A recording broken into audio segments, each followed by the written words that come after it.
Hey, I'm Tyler. And I'm Katie. You're listening to Not-Stalgia. Blah. Very spooky. You got me. That was good, right? That was good. Kate, have you ever seen Scooby Dooby Doo, where are you? We got some work to do now. Scooby Dooby Doo, where are you? We need some help from you now. Scooby-Doo, Where Are You? You know what I have? I remember enjoying it, Mm-hmm. but I remember it being very repetitive. Oh, so even as a child you were aware of the Yeah. extremely formulaic nature of Yeah. Scooby-Doo? So what's like a typical Scooby-Doo Okay. episode? You ready? Yeah, Let me see if I can, and I guess since we're watching it today, we'll see how this holds up. correct. You can run the tape back. Uh-huh.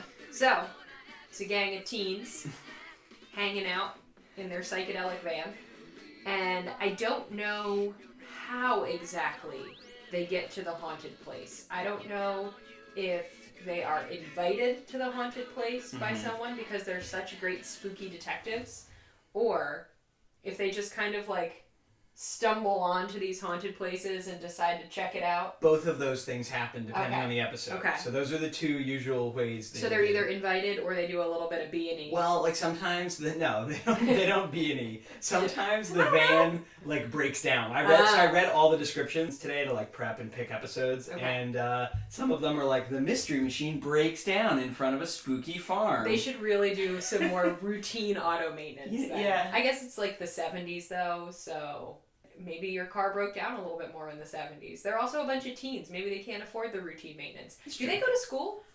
That's a great question. How old they're are they? Teens. How but old are yeah, they? how old are they? 18, so they've all graduated high school. I hope that Shaggy at least got his GED. But theoretically, they're entrepreneurs, right? Because you never see them receive payment, I don't think. But you'd think that they're charging for their services. Maybe they're out here just building the brand, you know? Could be. Well, yeah. So like, this would make way more sense today because they'd be all over like Instagram making posts, building their sort of lifestyle brand about this, and then that's how they get people to hire them to solve mysteries. Anyway, so they show up at a place. Yep, they show up. They do some investigating. They inevitably split up along the. But here's the thing. Here's what I wonder. It's an odd number of people.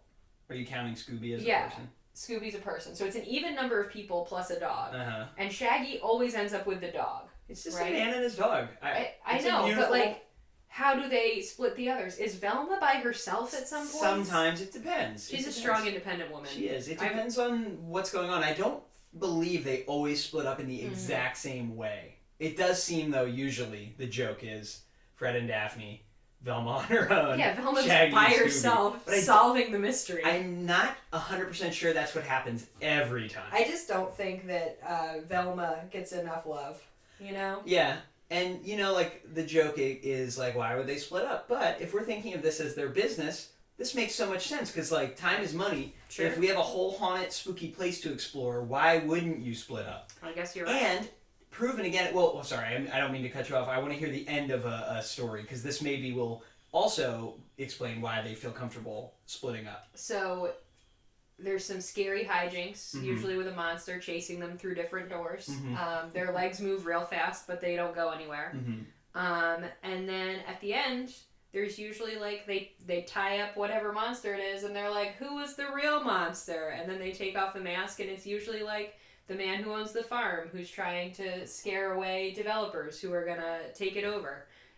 You know, a man who so owns... in that situation, the mystery gang has aided the land developers coming in. And, absolutely. Okay, what are some other examples that you recall? Owner of an amusement park who, you know, wants to frighten away people for some reason. I don't know. There's usually a good reason. It's usually like the owner of whatever it is. So I don't know. I think the Scooby-Doo gang sends you a message like, you know what? Most of the time it's an old dude. That's who the villain is. A lot of times. For some reason, I don't know why the animators thought this was like an okay thing to do, but there's like two really attractive people and then just two regulars and a dog. Who's who? Oh my god. You're saying Fred and Daphne are the most attractive? Why? I think Shaggy's a good looking guy. I think they're the most traditionally attractive. Oh, okay. You know? Interesting. And then they got like two regular looking people who are just fine, and most of the time are the ones who are solving the mystery. Interesting. And then they got a dog. And then, for some reason, I remember, like, Scooby-Doo had, like, a cousin. We're not going to even get to that. He's very small, and he loves to fight. I'm a purist. You know his name? Scrappy-Doo. Yeah, I'm a purist. That's me. On Scooby. You are small, I love to fight. But I'm a Scooby-Doo purist. We're not going to get into the Scrappy-Doo years, because Scooby-Doo has a very long history of spin-offs and continues series. It feels like that might have been when it jumped the shark. Or in this case, jumped like the Shark Man monster. I think it jumped the shark right from the get-go, but all right, so that was a pretty good rundown. And the one thing I wanted to add was that, you know, maybe the reason they feel comfortable splitting up is because they know from experience it's never a supernatural entity. Yeah, it's usually just an old man trying to get one over. Right. Or like have an insurance scam or something. Ponzi scheme. Little background on Scooby-Doo. In the mid to late 1960s, Marvel and DC Comics both were making TV shows for Saturday morning, you know, children's cartoon blocks. So there was like the Superman and Batman stuff. There was like a Marvel superheroes thing. There was a Spider-Man show, Fantastic Four, all that. Even then, in the late 60s, there were some parents groups who complained to the networks that this is too violent. Oh, get a life, parents.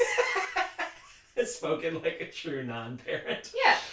So it's not like your kids aren't witnessing violence on the news every day. So, CBS, the network, they turned to Hanna-Barbera, who's a cartoon production studio, and they said, we want you to make a specifically non-violent TV show to appease these parent groups. Appeasing parent groups is not a valid creative strategy. I'd like to point out, in the past, you have criticized a lot of shows, particularly the Powerpuff Girls, maybe not for its violence, but for its frenetic, insane energy, but you don't care that it's violent. Oh no, I don't care. You just care that the camera cuts too much and there's too many sound effects. Yeah.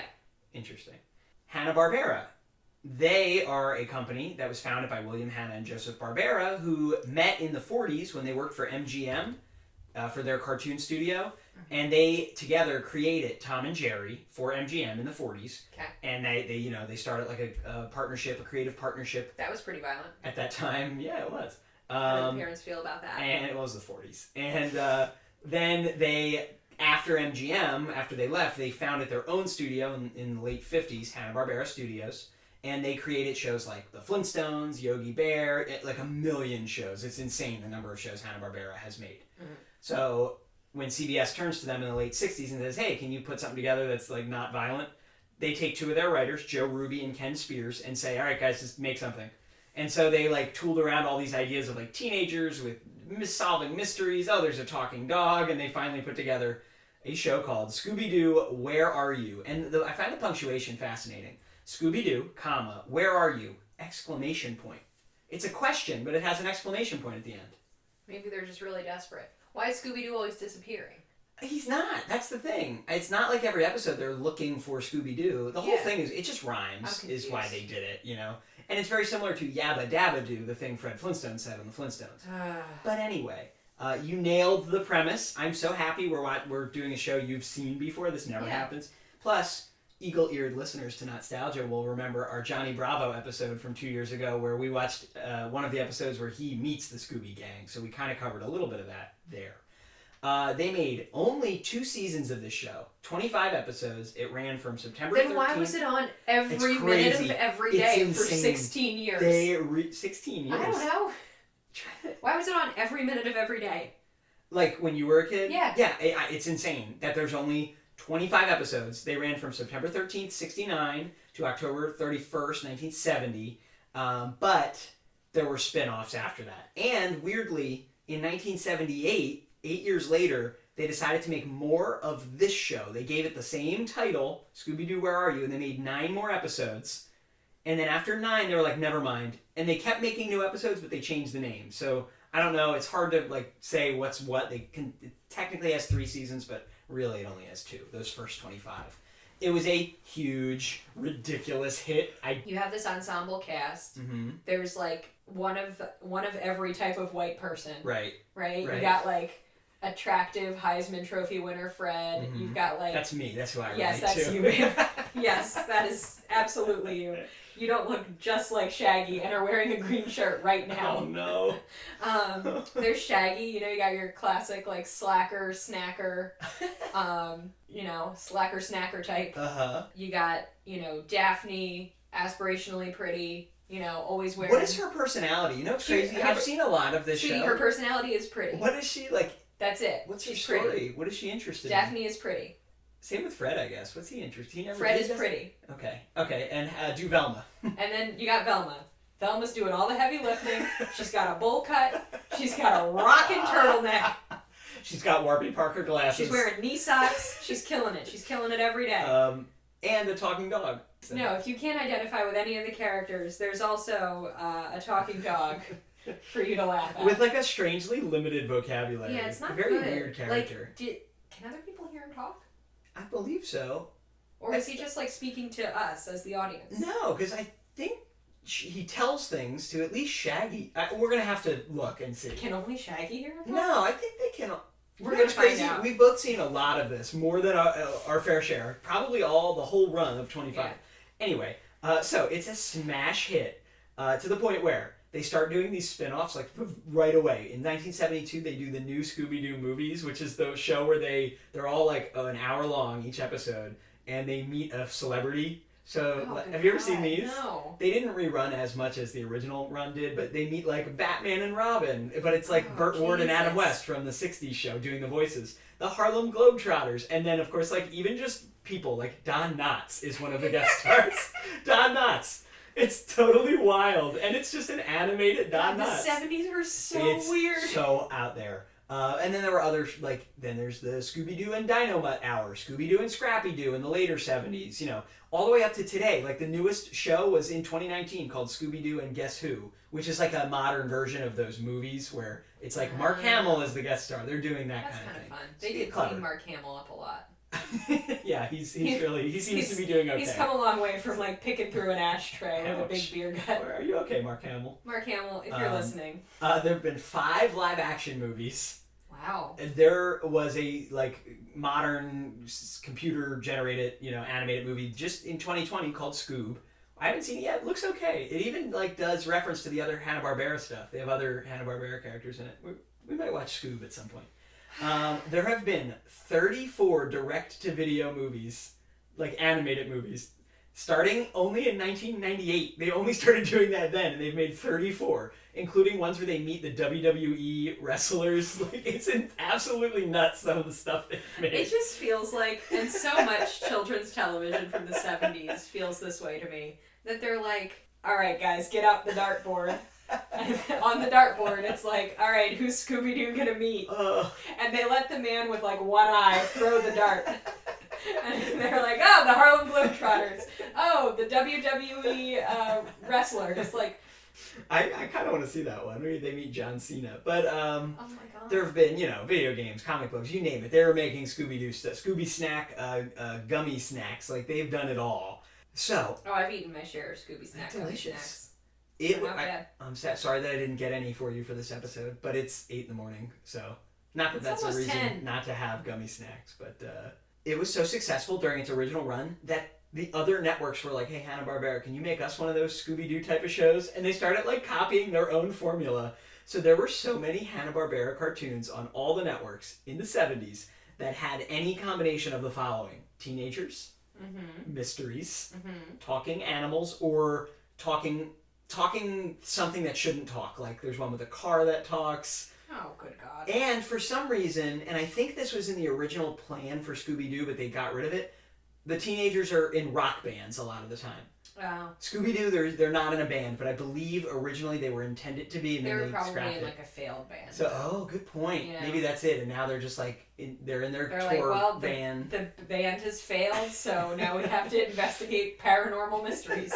But some of the shows that are along this lines, Josie and the Pussycats, Jabberjaw, that one has a talking shark. Oh, good God. Speed Buggy's the one with the car. Goober and the Ghost Chasers, which is literally a talking dog and a group of teenagers. Hanna-Barbera is just shamelessly, this worked once. Do they all kind of look alike? Yes, it's awful. Oh, and these all... I'm going to look that up. The only reason I know any of these, is including Scooby-Doo, is because they were on Cartoon Network all the time. Cartoon Network's whole thing as a channel before they started making their own shows was all they did was show Hanna-Barbera cartoons and Looney Tunes. But I saw these periodically, these other shows, and you'd be like, what is Jabberjaw? All right, here, you're looking at Goober. I'm looking at Goober and the Ghost Chasers. Describe it. and it is actually just Scooby-Doo. Look, there is a woman who looks just like Velma. Right, like they probably... She's just Velma with Daphne's hair. Yeah, they're probably reusing, like, animation cells. She even has the sweater on. Yeah. But it's green. Now, Goober has a hat, at least. Yeah. And he's like, what is he? He's like a white dog instead of like a Great Dane. He's like blue for some reason. Yeah. Oh, and they drive around in this kind of buggy. Oh my god. Guys, Google Goober and the Ghost Chasers. A future episode, when we run out of things to do, we will watch Goober and the Ghost Chasers. But that's Scooby-Doo. That's the whole... I think we covered all the history. I think we did. The one other thing I want to share with you that I thought was kind of interesting... If you were a kid in 1969 and you turned on CBS on Saturday morning, here was your lineup of what you were watching. Okay. And CBS, smartly, they started at 8. The other two channels, right, NBC and ABC, they didn't start till 9. So CBS was luring you in early to keep you there all morning. 8 a.m., The Jetsons. Ever seen The Jetsons? I feel like I've seen it. Okay. One day we'll do a Jetsons and Flintstones back-to-back. Oh, great. 8:30, the Bugs Bunny Roadrunner Hour, which is just an hour of Looney Tunes cartoons. 9:30, Dastardly and Muttley in their flying machines. 10, Perils of Penelope Pitstop. Both of those shows were spin-offs of Wacky Races. 10:30, Scooby-Doo, Where Are You? 11 a.m., the Archie Comedy Hour, the animated Archie show.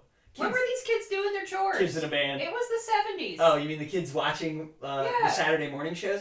I guess maybe they worked hard on the farm all week and they have Saturday morning off. Your idea of America in the late 1960s is interesting. I don't know. I think the intention isn't that you watch the entire morning. Oh, you pick and choose. I'm sure some did. Anyone who, I don't know that we have any listeners who were around. Mom, can you hear me?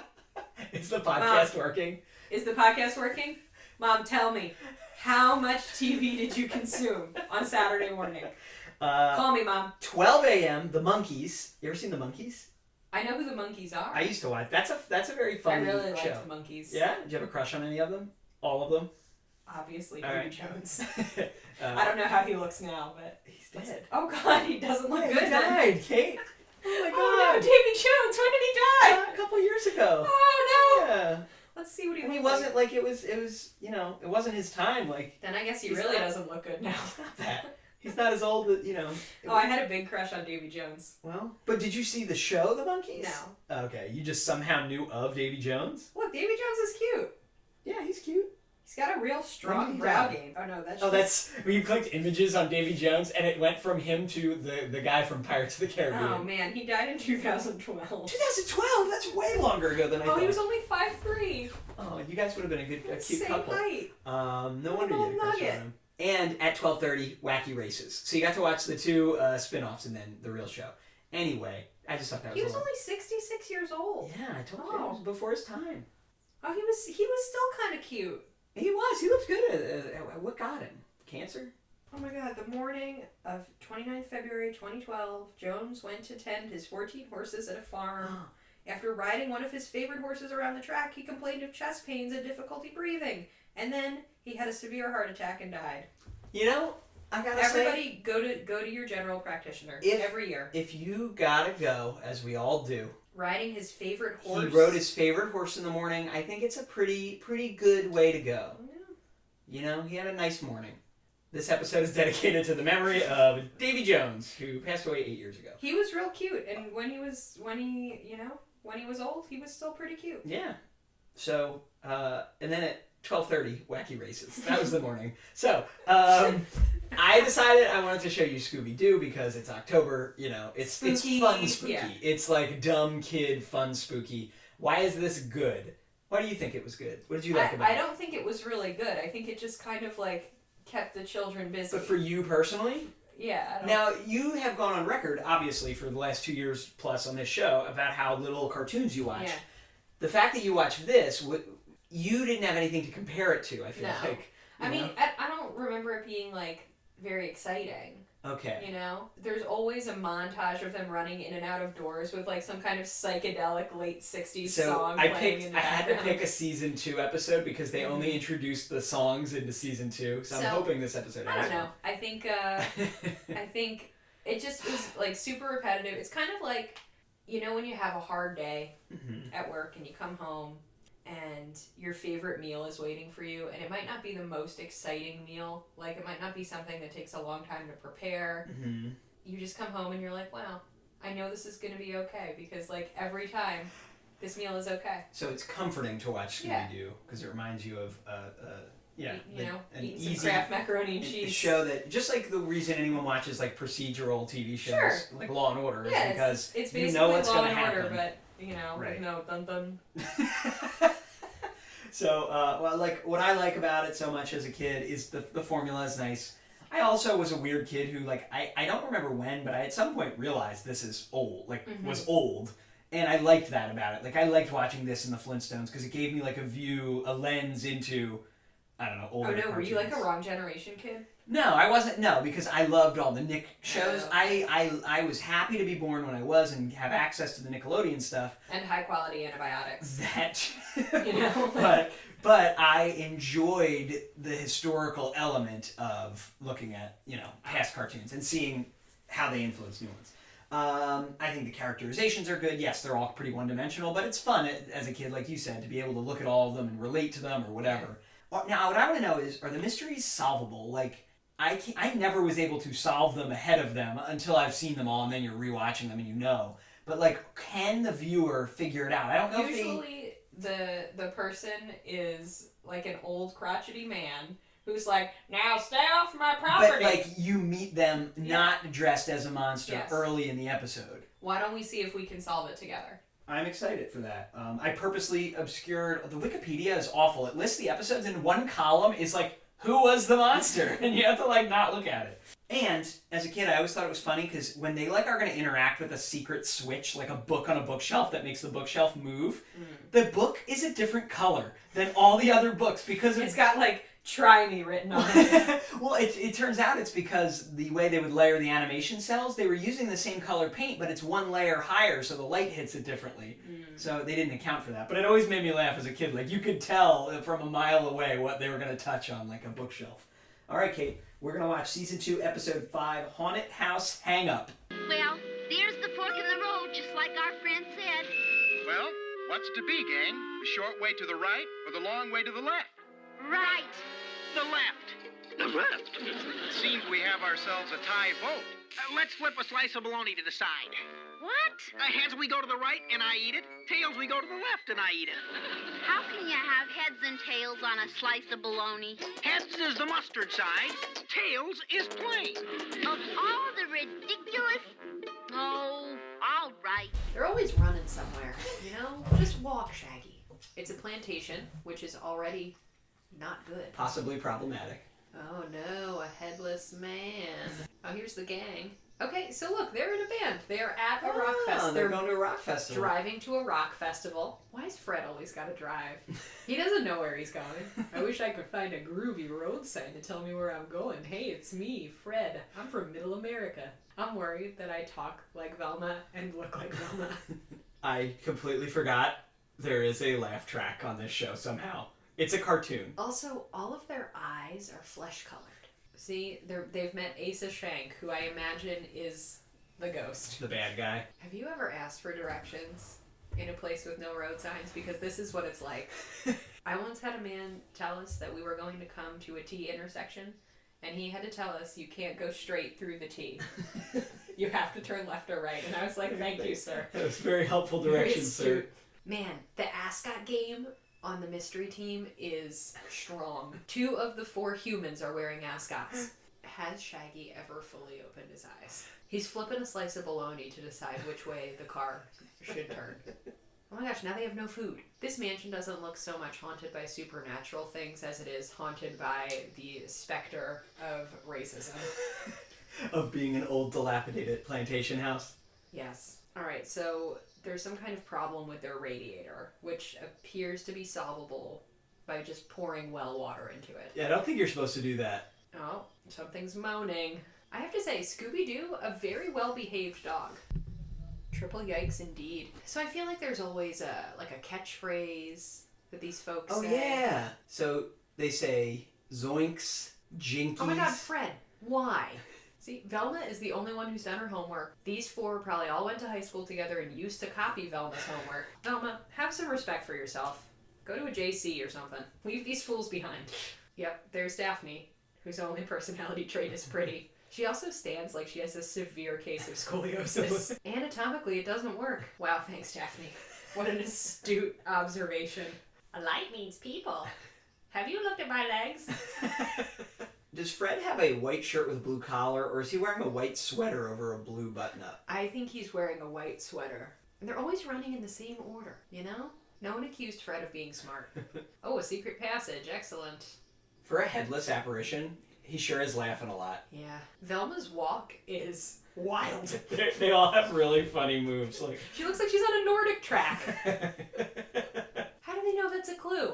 It's just an antique box. Maybe this guy just really enjoys scaring kids. That's possible. Ba-da-da, ba-da-da, ba-da-da-da-da. You got to love the world, be a friend, and when you're down, you got to get up again. Where's like the tambourine music?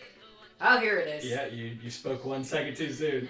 So here's my question. This song is in no way related to this haunted mansion plot. It's like, la la la. Love a friend. Be a friend. Yeah. When you're down, you gotta get up again. Like what?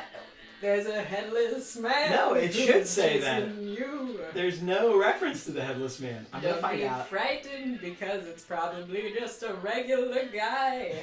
Like, it just is so strange. It's a really weird addition, and they didn't do it in season 1. They got chased, but it was never to a oh my god, pop he's song. trying to stomp them to death. The second season featured bubblegum chase scene songs produced by La La Productions. Amazing. I wish that I could have my own bubblegum chase scene song when I'm running around the house trying to find something.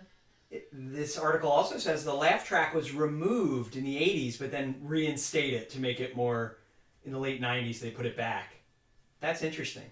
I have to say, I haven't seen Scooby speak to anyone. Yeah, he really hasn't said anything yet. He just laughed, but... We all know that Fred can't read. Fred just found a secret passage by tripping on a rug, which is something that I would not put past you. He's walking. I love you. He's talking and he goes, we're just, whoops, tripped over the rug and found it. And then they start walking down and Daphne fell and stumbled all the way down the stairs, but survived unscathed. Velma, you can read. Help. It's amazing that Fred and Shaggy didn't get drafted. The balloon chase sequence is kind of losing my attention here. It's I'm just tired. Not that Scooby-Doo isn't ridiculous, but this is a bit too ridiculous for me. All right, I rigged up all this stuff to scare people away. I invented this crazy legend so that no one would come in the house. But like, why, man? In the words of Shaggy. And Pequod Stillwell, or whatever his name is, the great-great-grandson of Jefferson Stillwell, says, "There's a treasure in there that was rightfully mine." Yeah, sounds like some ill-gotten gains. Are they still going to make it to the rock festival? Of course. I feel like for all the time that we spent trying to figure it out, not a lot of time is spent on the reveal. It was like 5 seconds. It was like, yes. Man, I feel like men are always trying to touch Daphne's hair. Yeah, it was like an evil ghost reaching out for it. Now let's see who our phony phantom really is. It's Asia Shanks. My greedy neighbor, trying to steal the treasure. If there is a treasure, that is. That's it. It was supposed to be in a carpet bag. Like, wow, you're rich, Mr. Stillwell. And I'd have found it if it wasn't for you snoopers. How can I ever thank you young people? Just point us to the nearest pizza parlor before Scoob and I collapse from starvation.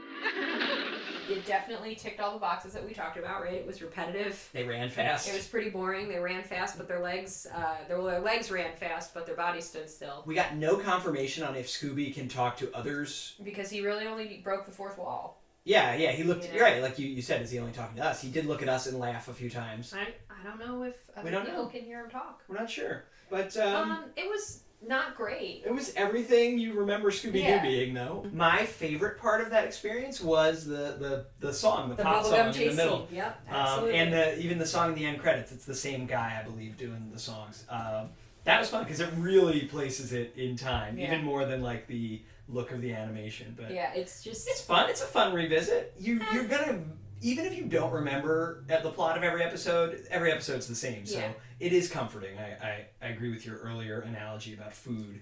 comfort food. So that's Scooby-Doo. Tune in next week for another spooky episode. That's it. Tell us what to watch next. You can email us, notstalgia@aol.com. You can find us on social media. You can go to our website, www.notstalgia.org. Hooray!